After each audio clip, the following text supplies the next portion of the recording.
Street ہماری churches کی طرف جاتی ہے جہاں سے ہمارے لوگوں نے آنا جانا وہ روز راستے کھولے جائیں. تو میں سمجھتا ہوں کہ اس قسم کے اقدامات کر کے الوی صاحب جو ہے نا انہوں نے اور پی ٹی آئی نے ہمارے مسیحیوں کے جذبات کو ٹھیس پہنچائی ہے. بہت شکریہ سلیم مائیکل صاحب. اچھا شمس طاہر کھوکر صاحب، آپ نوجوان ہیں، اور دوسرا سوال میرا آپ سے اسی حوالے سے ہوگا کہ یہ کہا جاتا ہے کہ پی ٹی آئی تو باقاعدہ نوجوانوں کی جماعت ہے، یوتھ کی جو ہے وہ جماعت قرار دی جاتی ہے. آپ نوجوان ہیں اور مسیحی برادری سے آپ کا تعلق ہے، اور آپ نے بتایا کہ آپ نوجوانوں کی ایک تنظیم کے جو ہے وہ وائس پریزیڈنٹ بھی ہیں. تو آپ یقیناً جب نوجوان ہیں تو عمران خان صاحب کو پسند بھی کرتے ہوں گے، لیکن یہ جو فیصلہ ہے عارف علوی صاحب کا، کیونکہ اس دن ایسٹر ہے، تو اس کو آپ کیسے دیکھتے ہیں؟ پہلے تو بہت شکریہ تھنک ٹی وی کا جنہوں نے یہ موقع دیا اور اتنا امپورٹنٹ ایشو ریز کیا اپنے پلیٹ فارم سے، مسیحی لوگوں کے لیے، ہماری پوری قوم کے لیے. اور لیگلی تو سر بتا چکے ہیں کہ کیسے وہ پاسبل نہیں ہے کہ وہ ڈیٹ اناؤنس کر سکے. اور جو یوتھ کے آپ نے جذبات کا پوچھا، ووٹ کا پوچھا، احساسات کا پوچھا، وہ بھی میں تھوڑا سا بیان کر پاتا ہوں جو یوتھ کا نمائندہ ہونے کے ناطے، کہ یوتھ تو ووٹ کے لیے نکلتی ہے اور وہ عمران خان کو پسند بھی کرتے ہیں. میرے خیال سے وہ نوجوانوں کی وجہ سے پاپولر لیڈر ہیں ابھی تک. پر اگر ان کی پارٹی، ان کے لوگ، ہمارے جو پریزیڈنٹ ہے پاکستان کے، وہ ایسے فیصلے کریں گے جن پہ منورٹیز کو یا نوجوانوں کو کسی کو بھی ایشوز ہوں گے، ان کے مذہبی تہوار میں مذہبی ایشوز کریٹ ہوں گے، تو یوتھ ان سے تھوڑا سا دائرے کار سے باہر جائے گی، ان کو ڈس لائک میں جا سکتے ہیں. تو اس لیے عمران خان صاحب کو بھی چاہیے، جو ہمارے آنریبل پریزیڈنٹ ہے پاکستان کے، ان کو بھی چاہیے کہ اس پہ وہ نظر ثانی کریں اور اس اسٹیٹ کو تبدیل کریں، تاکہ ووٹ ڈالنا ہر نوجوان کا، ہر پاکستانی کا حق ہے، وہ اچھے طریقے سے اس میں پارٹیسپیٹ کر سکے. نہ کہ جن کی عید ہو، جیسے منورٹی کرسچن کمیونٹی جن کی عید ہے تو وہ ووٹ نہ دے کے اپنا حق رائے دہی نہ دے سکے، اور وہ جی بالکل، اور وہ اس میں پارٹیسپیٹ نہ کر سکے. تو میری یہی اپیل ہے صدر پاکستان سے بھی اور آنریبل عمران خان صاحب سے بھی کہ وہ ضرور اس پہ نظر ثانی کرے اور ساری منورٹیز کو یہ حق دے تاکہ وہ بھی اپنے ووٹ سے اپنے پاکستان کی تقدیر بدل سکے.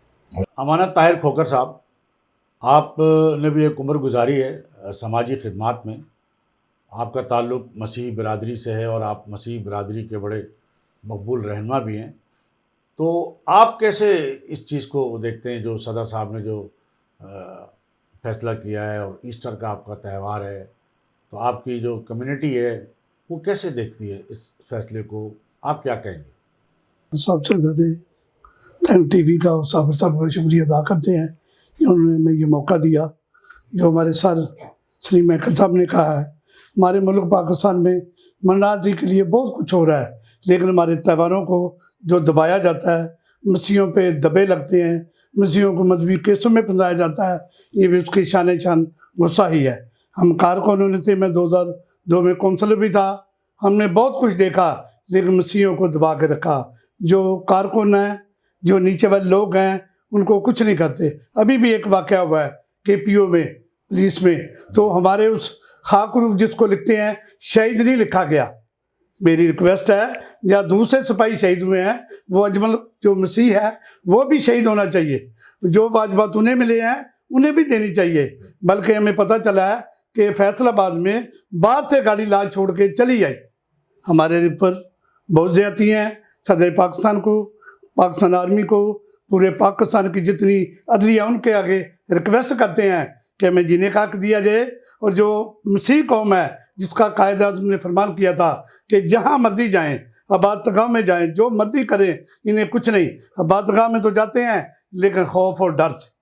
یہی بات ہے کہ 9 اپریل کی جو بات سر نے کی ہے، جو بیٹے نے کیا ہے، بلکہ دونوں رمضان ہیں، ان کا بھی، مسلمان بھائیوں کا بھی، کرسچن بھائیوں کا بھی رمضان المبارک ہے، روزے ہیں. ابھی میں چرچ سے ہو کر آیا ہوں اور دعا کی ہے صدر پاکستان کے لیے کہ مسیحیوں نے عقل و برکت دے تاکہ وہ اپنے ملک میں رہنے والے مسیح اقلیت پہ اپنا ہاتھ رکھے، مسیح یسوع کے پیر نظام سے.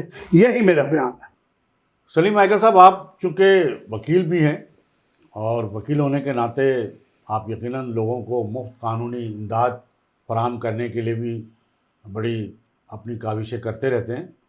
تو یہ بتائیں کہ یہ آپ کا بڑا ایک مذہبی معاملہ ہے، ایسٹر کا تہوار ہے 9 اپریل کو، تو وکیل ہونے کے ناطے میرا آپ سے سوال ہوگا کہ آپ اس کو کوئی صدر صاحب کے اس فیصلے کو آپ چیلنج کریں گے عدالت میں؟ جی بالکل، میری بات ہوئی تھی جس پہ ہماری ٹیم نے یہ فیصلہ کیا ہے کہ ہم چیف الیکشن کمشنر کو سب سے پہلے تو انفارم کریں گے، کیونکہ سب سے پہلے جو اب ہماری عدالتیں ہمیں ڈائریکشن دیتی ہیں کہ ہمیں متعلقہ فورم پہ جانا پڑتا ہے، ہم ان کو چیف الیکشن کمشنر کو انفارم کریں گے، اور صدر پاکستان کو بھی میں خط لکھوں گا۔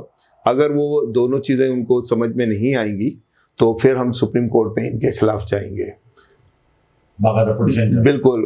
اور ایک سید صابر علی صاحب، آپ کی شکر گزار ہوں کہ آپ نے ہمیشہ ایک سچائی کی کو علم برداری میں آپ کا بڑا ایک رول ہے کہ آپ نے ہمیشہ حق اور سچ کی باتیں میڈیا کے ذریعے جو ہے نا عوام تک پہنچائی ہیں۔ میں ایک گزارش کروں گا کہ جیسے رمضان مبارک میں تمام وائن اسٹور بند کیے جاتے ہیں، جبکہ ہمارے مسلمان بھائیوں کا اس وائن اسٹور سے کوئی تعلق بھی نہیں ہے نا، وہ آپ نے ہمارے منارٹی کے نام سے کھولے ہیں۔